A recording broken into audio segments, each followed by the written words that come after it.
একদিন একটি মেয়ে পাখি ছেলে পাখিটিকে বলল, তুমি যদি কখনো আমাকে ছেড়ে দূরে কোথাও উড়ে চলে যেতে চাও, তখন আমি কি করব?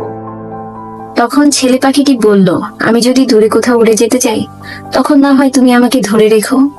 তখন মেয়ে পাখিটি বলল, আমি না হয় তোমাকে ধরে রাখবো, কিন্তু মন থেকে কি সারা জীবনের জন্য তোমাকে পাবে?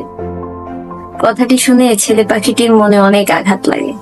তখন সে সাথে সাথে তার একটা পাখা ভেঙে ফেলে। তারপর বলে, নাও, আমি আর কোথাও উড়ে যেতে পারবো না তোমাকে ছেড়ে। একদিন হঠাৎ তুফান আসে। তারপর মেয়ে পাখিটি উড়ে যেতে লাগলো আর বলল, তুমি চলো। ছেলে পাখিটি বলল, আমার তো পাখা নেই, আমি উড়বো কিভাবে? তখন মেয়ে পাখিটি বলল, আচ্ছা, তুমি ভালো থেকো, আমি যাই। এ বলে মেয়ে পাখিটি উড়ে গেল। যখন তুফান শেষ হয় তখন মেয়ে পাখিটি আবার আসে।